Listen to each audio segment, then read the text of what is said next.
Hello mga Inday! Kumusta naman ang lahat? Ngayon, alisin ko lang to visit. Ayan.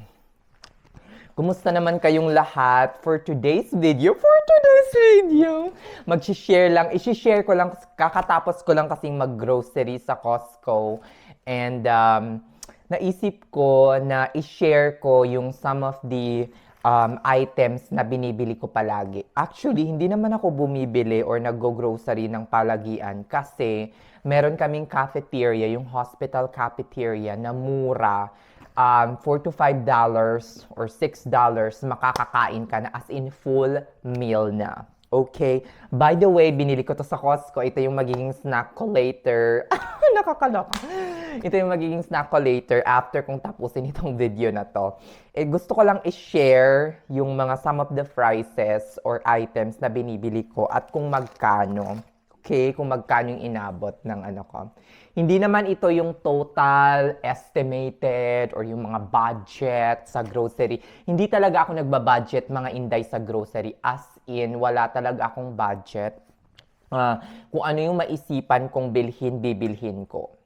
Basta every month, I set aside portion of my money that goes into investment, you know. Kasi nga, di ba, nagsa-stock market nga ako, nag-play ako sa stock market. As always, there is a fund that goes towards that, investment. Merong fund, wag na nga tayong mag-English, Charis. Parang nahihirapan ako, Day. Yeah, may pera akong nakalaan kada buwan, mga Inday, mga beshi, para sa aking future, di ba? So, hindi ko tinitipid. Whatever is left from that paycheck, dun ko pagkakasyahin. So, wala halos akong budget. Kung may matira pa, edi splurge yourself. Charis! Shopping sa Coach. Charis, joke lang yun. No ka ba? Okay, let's start dito sa pinaka, Okay, dito sa water. Dito talaga, sa Costco talaga ako bumibili parati ng water kasi mura, pinakamura.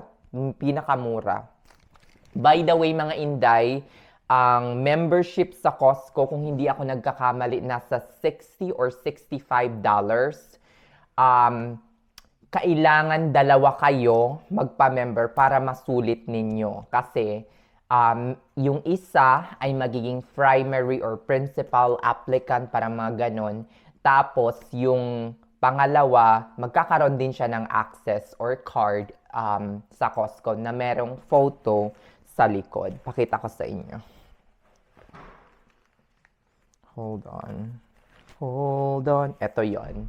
Ito yung Costco. This is the regular Gold Star member. Tapos, meron kayong pangalan, tsaka yung photo ninyo na nasa likod. Costco membership card. Para siyang SNR membership card, mga Inday. So, 60, maghati kayo, tagti $30. Tagti $30 lalabas. Pag nag-sign up kayo online, sometimes meron silang pa-promo. So, yung $60, after a certain, yung parang amount na mai-spend ninyo sa Costco, bibigyan kayo ng cashback na $40 gift card na pwede nyong ipambili sa Costco. Okay? Ng kahit na anong item, $40. So, maghahati kayo, tagto $20 each. Hindi ko pa nga naibibigay yung $20 ni Beshi. Baka magtampo na yun. Charis! Nakakaloka. Nagamit ko na. Beshi, pasensya ka na. Ibibigay ko sa'yo soon pag nagkasweldo na. Charis. Ayan, pakita ko sa inyo. Ito yung, ayan, mga Beshi. Ito siya, nagkakahalaga ito ng $3.99. 500 ml, tapos parang 40 bottles ata siya to, kung hindi ako nagkakamali. 40 ang dami nito. Yeah, this is 40, tapos 500 ml each. So, ang katumbas nito ay 20 liters. So, $3.99. Mga $4 na. Okay, ano pa ba yung binili ko kanina? Okay, let's see. 8. Okay, yung milk nasa $2.85. Nasaan na yung milk? Naitapon ko na ba? Charis. Ayan. Ito guys, Kirkland milk. Kirkland milk na nagkakahalaga siya ng $2.85. Ilang litro na to? I think mga 2 liters to kung hindi ako nagkakam. 1 gallon, 3.78 liters. Next is mandarin orange. Ano siya? $5.99. Tingnan nyo. Ayan, $5 ito siya. Paborito ko to. As in, matamis talaga. Itong mandarin. Kung minsan, bumibili ako ng ganito din sa nasa mga $6 or $7 kung hindi ako nagkakamali. Sa ano naman? Sa Kroger. Pero mas fresh ata sa Kroger, mga inday. Okay? So, $5.99. Next is blueberries. Bumili ako ng blueberries. Hindi ko naman to regular na binibili. Pero pag nag-grocery ako sometimes, bumili ako ng blueberries para lang pang smoothie. Hindi na ako bumibili ng yung parang mga nasa smoothie sa sa Costco kasi kung minsan napakatamis niya, feeling ko napakaraming asukal. Ang halaga nito mga inday ay nasa $5.99. Kung minsan ang Kroger, meron silang tag mga $5 tapos dalawang tag na maliliit na blueberries. Usually. Bumibili ako ng blueberries or yung mga berry-berry, yung mga, yung mga raspberry, ganyan, sinishake ko. So, next is banana.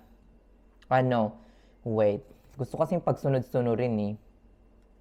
Cage free. Okay, ang itlog. Ang itlog mga inday, ito siya. 24 pieces, nasa $4.39. Ang pagkakaalam ko, yung tagto 12 pieces sa Kroger, nakakabili ako ng siguro mga $1.85 or less than $2.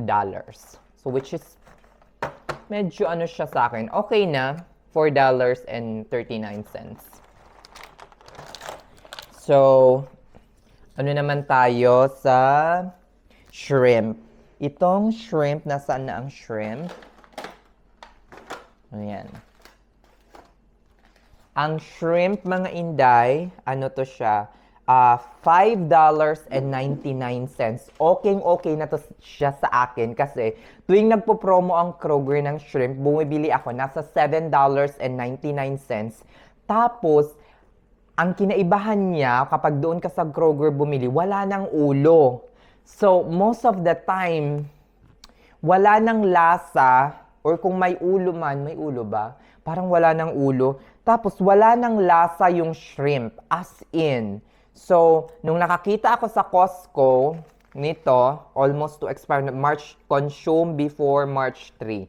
So, nung nakakita ako nito, bumili na ako. Tingnan natin kung malasa ito mga inday. Ito ay nasa $5.99 per pound or $6 per pound na. Ang bigat nito ay 2.6, nasa mga more than 2.6 pound, nasa mga 1 kilo mahigit. $15. Ang mahal! Nakakaloka, almost 1,000. Pero okay na, mahal din naman yung shrimp sa Pinas, di ba? Huwag na tayong mag-convert. Talagang mahal talaga dito sa Amerika. Kung ayaw mo dito sa Amerika, umuwi ka na. Charis! Okay. Next is grapes. Itong grapes na to ay $6.89. Sometimes merong mga $6, $7, $8 sa Costco. Pero okay na to. Gustong-gusto ko yung green grapes. Pero hindi ko siya ito kinakain ng maramihan or masabayan kasi nga kung minsan sumasakit yung ulo ko. Siguro masyado ring matamis yung grapes. Tapos yung banana. Ito, banana. Organic ito, Dole. Certified organic. Ang bigat nito, I don't know, $1.99 lang lahat ito. Itong banana. Oh, mahilig tayo sa banana. Ay, naku, favorite ko talaga yung banana. Favorite. With matching smoothie na may milk. Charis! Joke lang yon. Ayon. So, yon. Tapos, ito namang nuts. Favorite ko ang nuts as a, nasa $12.49. Ito, nasa na siya, 2.5 pounds or nasa mga 1 kilo ito. So, $12.49, 40 ounce. Yung binibili ko sa Kroger, na Simple Nuts ata or Simple Truth, nasa 32 ounce lang siya, pero mga 13 or $14 atang bili ko nun. So, bumili ako ng dalawa! Ayan, bumili ako ng dalawa, mga inday. Ayon, meron pa ako ditong pipino.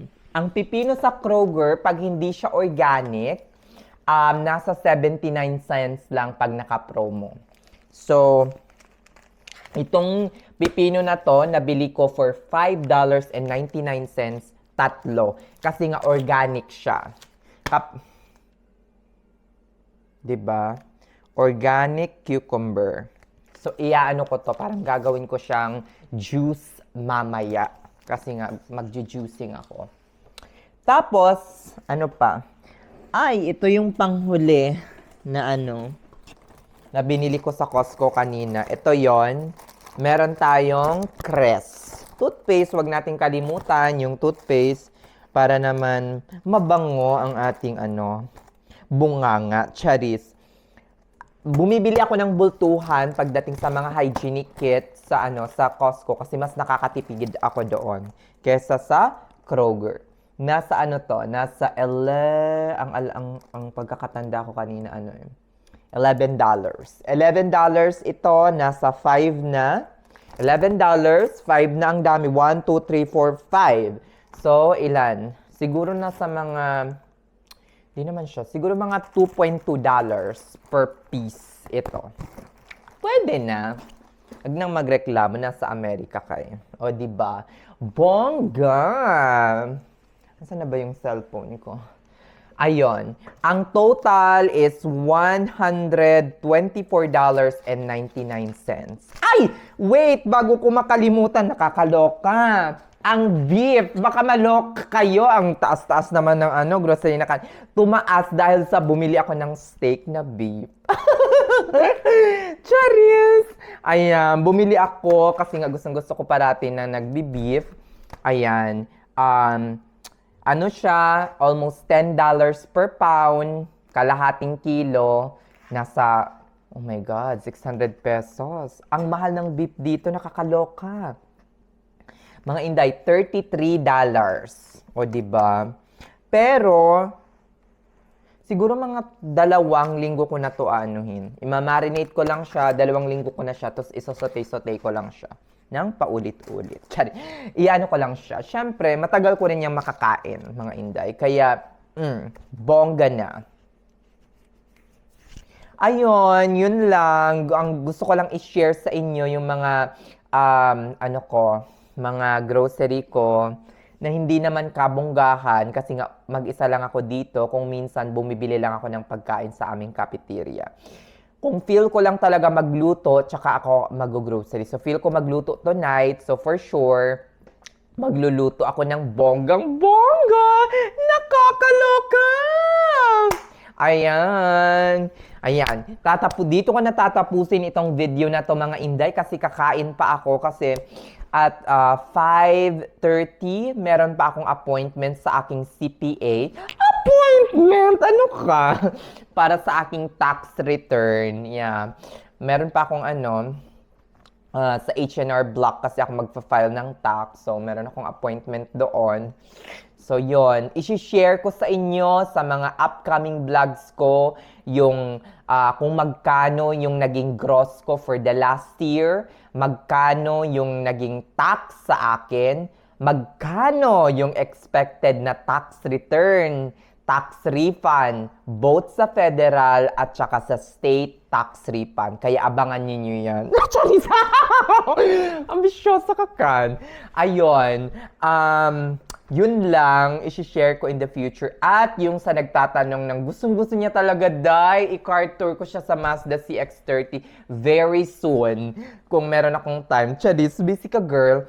Ayun, sige na mga Inday, babush na. Tatapusin ko na itong video na to kasi masyado nang humahaba ng bonggang-bongga.